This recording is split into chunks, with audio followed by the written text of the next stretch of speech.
Some stories entertain. Some stories disturb. And then there are stories like this, ones that wrap around your spine and whisper to you long after you've turned off the lights. This is the kind of story you don't forget.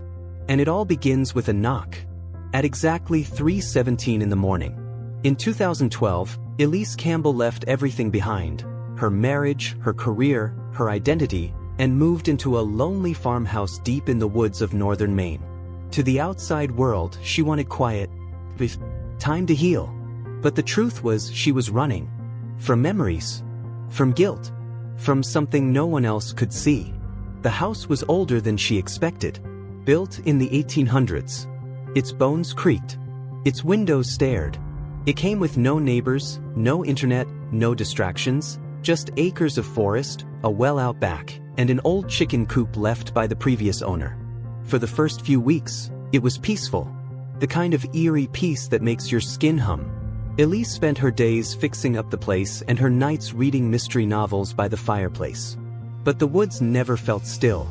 There was a presence in them, a weight in the air. She thought it was just her mind adjusting to the silence. Until the animals started acting strange.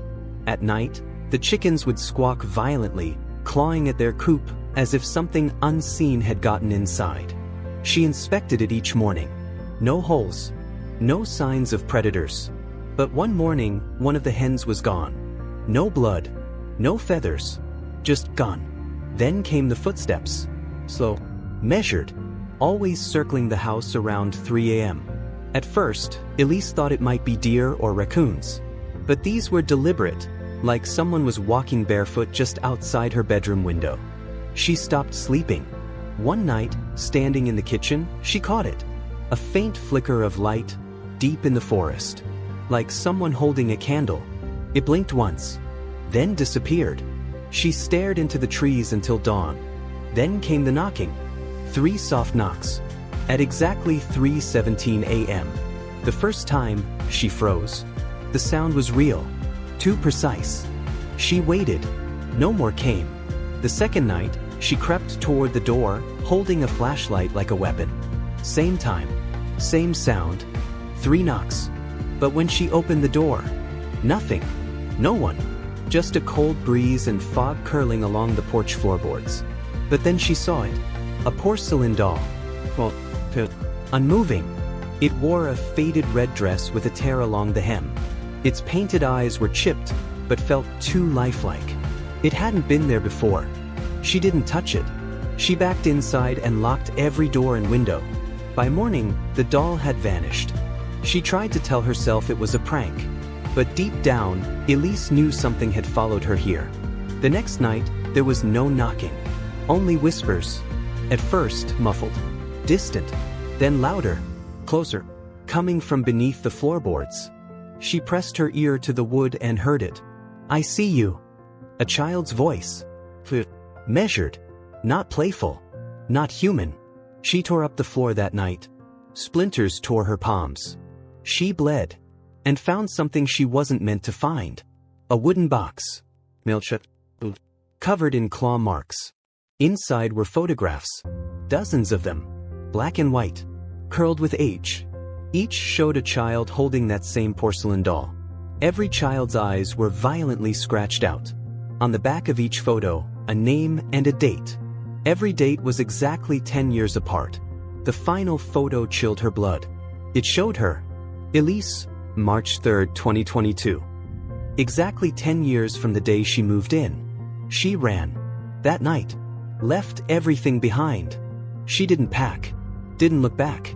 Just drove until her gas tank blinked red. The police searched the house. Nothing. No photos. No doll. No box. The property records were blank. No previous owners.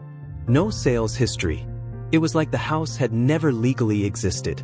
She stayed with her sister in Vermont. Tried to forget. But she couldn't. Because the knocks followed her. Every few weeks, they came back. 3:17 a.m. 3 precise knocks. Always from a different place. Her window, her closet door, her ceiling.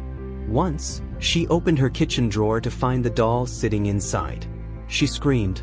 Called her sister. By the time anyone came, it was gone. She started documenting everything: audio recordings, written journals, photos. But the evidence never stayed. Her laptop corrupted. Her phone glitched. Recordings erased themselves. She thought she was losing her mind. Until the envelope came. No stamp. No return address. Inside, a photograph. Her current apartment building. And on the steps, the doll. Sitting upright. Waiting. On the back of the photo, one word: soon. She moved again. 3 times in 5 months. No matter where she went, it found her. Then, she stopped talking to everyone. Disconnected her phone. Deleted her social media. Vanished. That was 6 months ago. And now, something new has happened. 2 days ago, a hiker near the old farmhouse found something in the forest. Half buried in a shallow grave of leaves and frost. A porcelain doll. Face cracked. Red dress. Torn hem. Its eyes were intact, but filled with dirt. Next to the doll was a hand-carved symbol, crossed with an X. And beneath it, scratched into the bark of a nearby tree, Elise. But here's the part no one can explain. The tree carving was fresh, still bleeding sap. And under Elise's name was a date. Tomorrow. And then, just last night, a man staying at a nearby cabin reported waking up to 3 knocks at 3:17 a.m. When he opened the door, he found nothing except a photograph of him standing at the edge of the woods. Behind him, just out of focus, the doll. This story isn't over, and maybe it never will be. Some say Elise opened something that should have stayed closed. Others believe she was chosen, marked long before she ever bought that house. One thing's certain: whatever followed her isn't finished. And now, it knows you heard the story. If this tale left you looking over your shoulder, like the video, share and subscribe for more true horror stories that don't just scare you, they follow you. And tell us in the comments, what story should we share next? Haunted towns? Possessed objects? People who vanished without a trace? Your idea might just become our next terrifying episode. Until next time, keep the lights on. And if you hear 3 knocks at 3:17 am, don't answer.